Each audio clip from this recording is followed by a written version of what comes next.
So we're just going to give you 2 minutes, Rachel. Just introduce yourself and tell us why we should be voting for you for president. Okay, I'm Rachel. I'm the current welfare officer in the Students' Union. As you know, I'm running for president. I'm a former B&L student. I have 2 years of my degree done, and I have 2 years left. You all know that this has been a difficult year for the union, and next year will be a defining one. We're over €1 million in debt, so we need to make sure that we take on new structures to take that into account. But where there are challenges, there are also opportunities. Next year we're making new structures, and we can really realign ourselves what you want in 2012. We might have a new constitution which makes new changes so the union is more effective and more efficient. We also have the opportunity for new people to take an active role in our fees campaign with the fees referendum that is happening in a few weeks, and then we'll be truly representative of what students want. A lot of people promise you things over the course of the elections, and I'm sure you'll be going into my promises now. But I also promise you that as president, you will see what the union is doing next year. You will feel that the union is fighting for what you wanted to fight for, and that you will believe in the union again. And I can make those promises because as welfare officer, I do feel that I delivered on what I promised to you last year.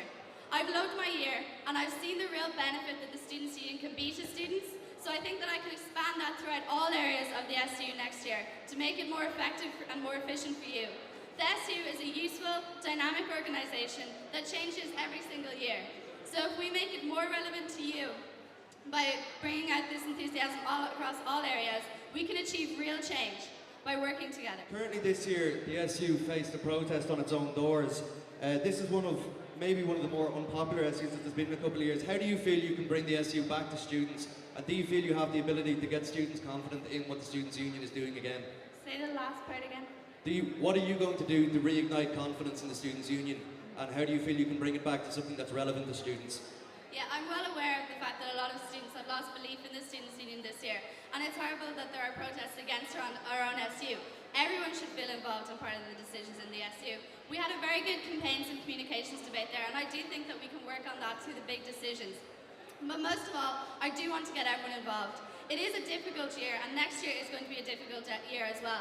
But in my manifesto I said, start of the year, an open meeting. We'll present all the campaigns to you, and then the second part of that meeting will be to take into account what you really want us to do, to present the current situation of the union and get questions from you. The more times we meet students, the better. The candidates in the campaigns and communications debate made some really good arguments about how we can communicate, and all of those ways should be done. All of those ways, but we can also have more meetings, get out there, more chances like this where you can ask questions and really get involved so that it doesn't come to that stage where there's a protest, so that everyone feels involved and part of the decision making. Thanks, Rachel.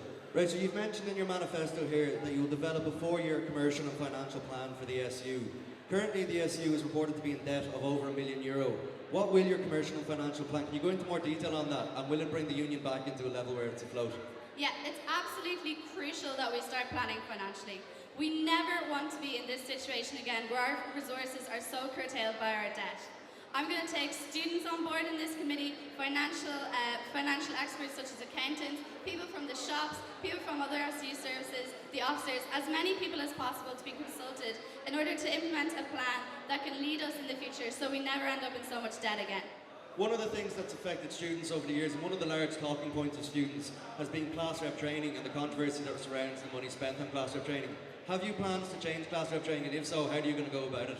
Yeah, class reps are a useful, important part of the SU. They do great work every day on the ground with helping students, with organising things for students, but unfortunately we just cannot justify the amount that's spent on class rep training. It absolutely has no overnight trips away. Class reps can be trained here effectively, they can get more modules, and then when we're doing it here, we can do it later on in the year, we can do it after Christmas, and keep training them so that everyone always feels that they can take the best interest of their students. And any new issues that arise during the year, they can go back and get retrained during the year. Rachel, how do you think the SU debt will be paid back?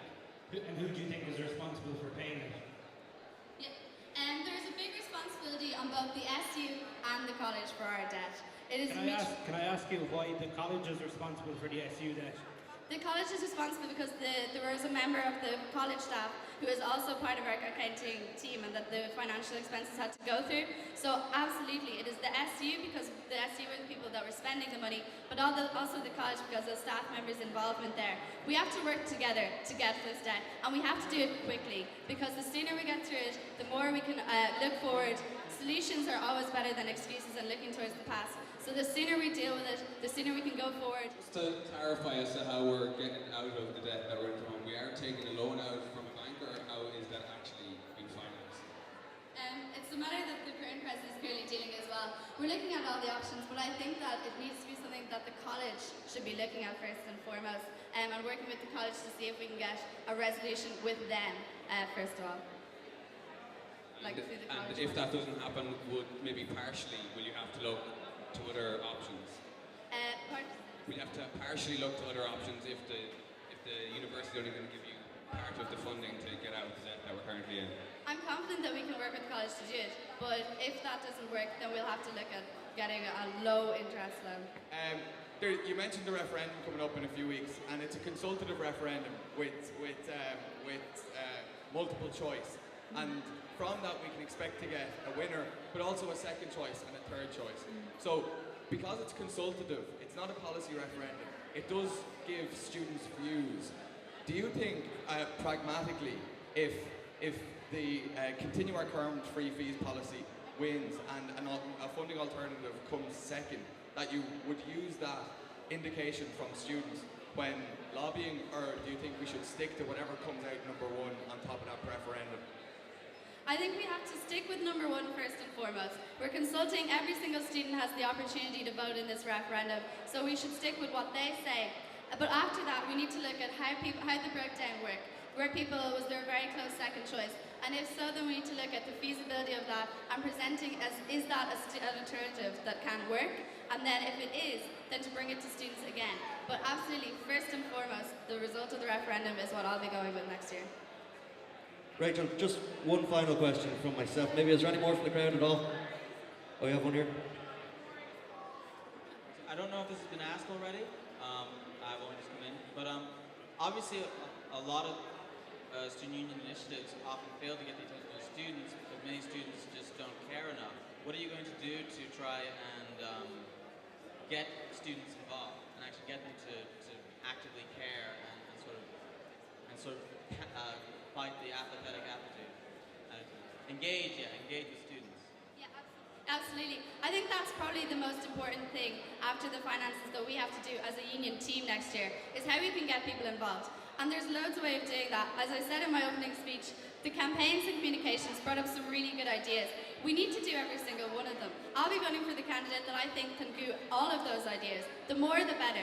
There's no revolutionising about it. It's about getting the more methods of communicating with people, the better. What we need to do is holding open meetings. We need to be trying to say anyone who wants to come can come.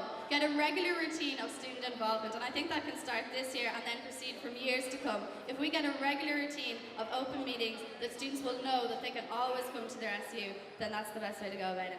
Rachel, one final question. Just, you have some really nice ideas in your manifesto, such as busking on the concourse or more free water fountains. But do you feel being uncontested maybe held back some of the promises that you could have made in your manifesto? Do you feel that it affected your campaign at all by being uncontested for the president of the SU? Absolutely not. I made my manifesto weeks ago on the basis that everything there has to be achievable.